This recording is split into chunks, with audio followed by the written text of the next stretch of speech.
Sangeeta Sharma, associate professor PG department of chemistry, government Dungar college Bikaner. आज हम BSc part second paper third में phase rule के अंतर्गत टू कंपोनेंट सिस्टम में कॉपर सल्फेट वाटर सिस्टम और Raoult law के बारे में पढ़ेंगे। आज हम कॉपर वाटर सिस्टम पढ़ेंगे। इस फेज डायग्राम में कॉपर सल्फेट की कंसंट्रेशन और प्रेशर के बीच में ये डायग्राम बनाया गया है। राउट के नियम अनुसार जब शुद्ध जल में निर्जल कॉपर सल्फेट डाला जाता है तो उसके वाष्प दाब में कमी आती है और वक्र बिंदु ए से बी तक आ जाता है।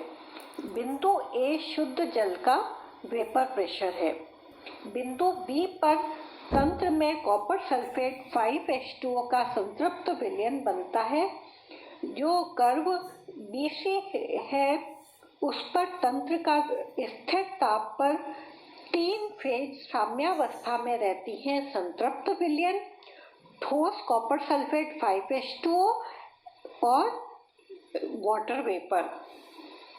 अतः इस वक्र पर तंत्र नॉन वेरिएंट या अचर हो जाता है।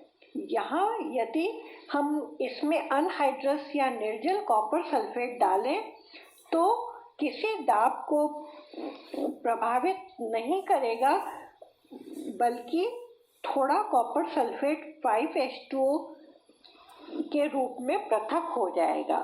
बिंदु C पर सारा जल कॉपर सल्फेट के साथ योग करके पेंटाहाइड्रेटेड कॉपर सल्फेट बनाएगा। इसके बाद यदि हम इसमें और कॉपर सल्फेट डालें तो वाष्प दाब तुरंत गिरकर 7.85 mm मरकरी हो जाएगा और कुछ मात्रा में डाइहाइड्रेटेड कॉपर सल्फेट बन जाएगा। DE कर्व पर पुनः तंत्र नॉन वेरिएंट हो जाएगा, क्योंकि यहाँ पर तीन अवस्थाएं साम्यावस्था में हैं: वाष्प, ठोस और कॉपर सल्फेट 5H2O और ठोस कॉपर सल्फेट 3H2O। बिंदु E पर तंत्र में केवल ट्राइहाइड्रेटेड कॉपर सल्फेट रहेगा। अब यदि इसमें थोड़ा सा अनहाइड्रस कॉपर सल्फेट डालें तो वाष्प दाब तुरंत घटकर 4.32 mm मरकरी हो जाएगा और कुछ मात्रा में मोनोहाइड्रेटेड कॉपर सल्फेट बनेगा, जिसको हमने CuSO4H2O के द्वारा दिखाया गया है। जो कर्व FG है उस पर हमारा सिस्टम फिर से नॉन वेरिएंट हो जाएगा, क्योंकि यहाँ पर वे तीनों अवस्थाएं साम्यावस्था में है: water vapour, copper sulphate H2O और अनहाइड्रस कॉपर सल्फेट।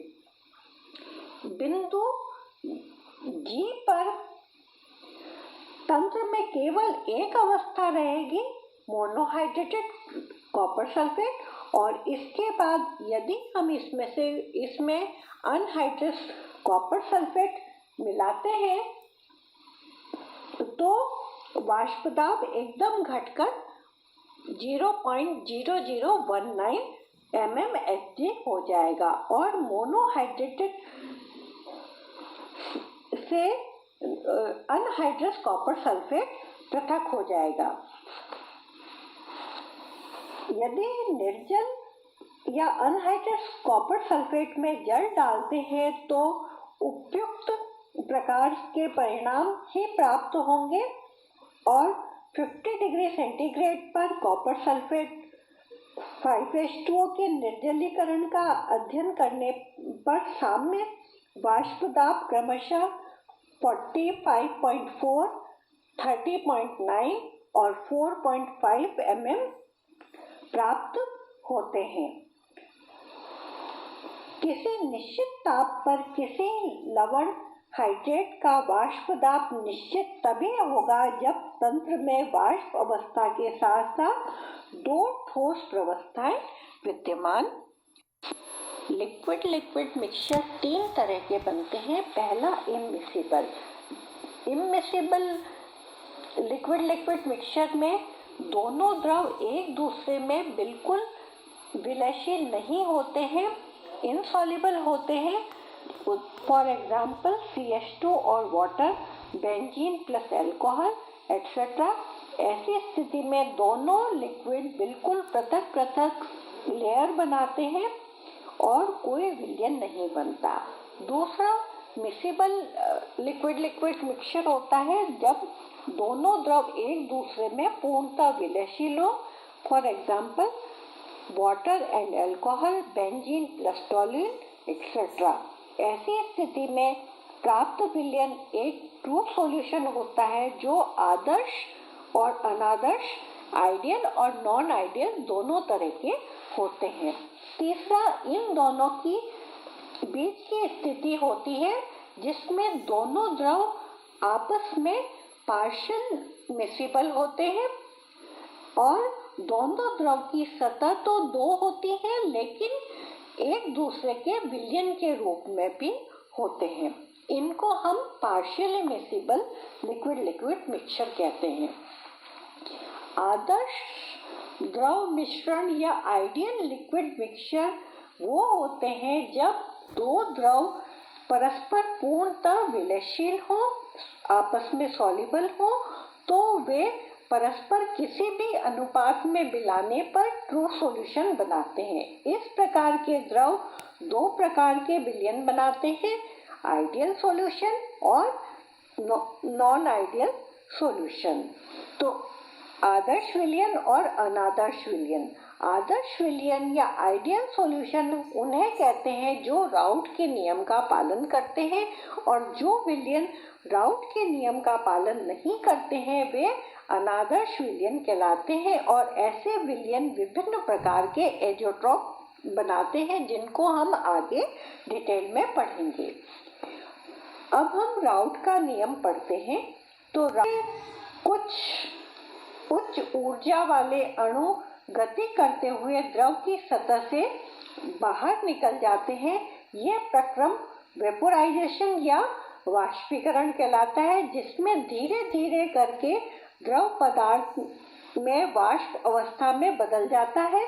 यदि वाष्पीकरण की प्रक्रिया को एक बंद पात्र में संपन्न कराया जाए तो कुछ समय के पश्चात साम्यावस्था में वाष्प के अणुओं द्वारा द्रव की सतह पर एक दाब स्थापित होता है जिसे हम वाष्प दाब कहते हैं, और वाष्प दाब हम रूम टेम्परेचर पर मेजर करते हैं। यदि एक शुद्ध द्रव में कोई विलेय पदार्थ मिला दिया जाए तो विलायक अणुओं के मध्य के बल को प्रभावित न करे तो विलायक के वाष्पन की प्रवृत्ति वैसी ही बनी रहेगी। बस ऐसा प्रतीत होगा कि कुछ विलायक अणु विलेय अणुओं द्वारा प्रतिस्थापित कर दिए गए हैं। तो राउट ने तनु विलयन के लिए एक नियम दिया जिसे राउट का नियम कहते हैं। इस नियम के अनुसार किसी विलयन का वाष्प दाब PS उसमें उपस्थित विलायक के मोल भिन्न के समानुपाती होता है। PS is proportional to X0 या PS is equal to X0 P0। यहाँ पर P0 शुद्ध विलायक का वाष्प दाब है। द्रव द्रव विलयनों के लिए राउट का नियम लागू करें तो माना कि विलयन में द्रव A के Na मोल व द्रव B के Nb मोल विद्यमान है। माना कि शुद्ध द्रव A का वाष्प दाब P0A व शुद्ध द्रव B का वाष्प दाब P0B है। A व B के विलयन में माना कि द्रव A व B के आंशिक दाब PA व PB है, तो राउट के नियम के अनुसार PA is equal to PA0 into XA और PB is equal to P0B into XB। यहाँ पर XA और XB A व B के मोल भिन्न है और मोल भिन्न को हम XA is equal to NA upon NA plus NB और XB is equal to NB upon NA plus NB होता है। विलयन का कुल वाष्प दाब P is equal to PA plus PB होगा, जिसको हम P0A into XA plus P0B into XB लिख सकते हैं। अतः किसी भी विलयन के लिए PA अथवा PB को XA अथवा XB के विरुद्ध हम ग्राफ खींचे तो एक अथवा दो प्रकार के सीधी रेखा में वक्र प्राप्त होते हैं, जो हमने इस ग्राफ में 1 और 2 के द्वारा दर्शाए गए हैं। ये वक्र बिंदु PA0 अथवा PB0 से गुजरते हैं, जहाँ पर XA अथवा XB का मान इकाई या 1 होता है।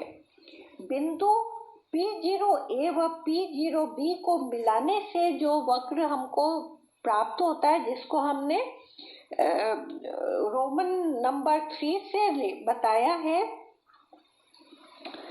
जिस विलयन पर राउट के नियम को लागू किया जाता है वे आदर्श या आइडियल सॉल्यूशन कहलाते हैं।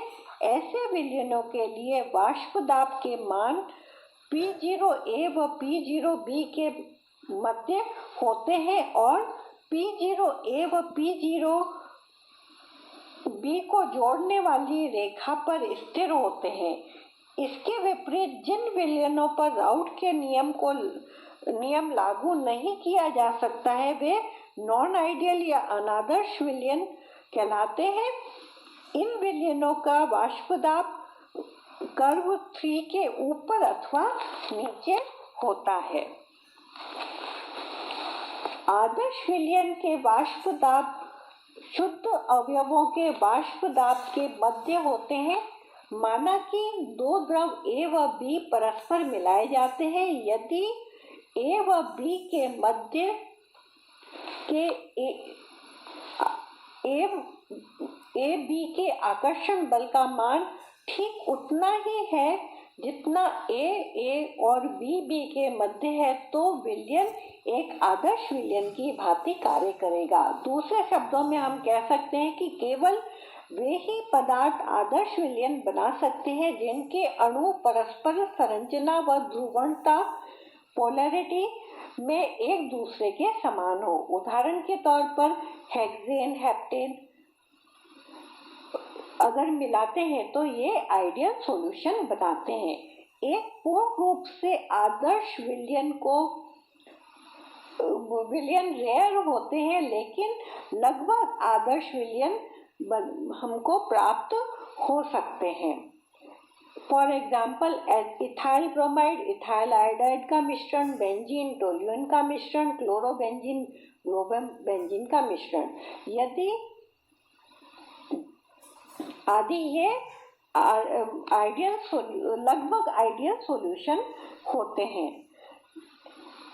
अधिक तनुता पर लगभग सभी विलयन आदर्श होते हैं, क्योंकि आदर्श विलयन बनाते समय अणुओं के परस्पर आकर्षण में कोई अंतर नहीं आता है। अतः इनके मिश्रित होने के एंथैल्पी परिवर्तन या डेल्टा H मिक्सचर का मान 0 होगा।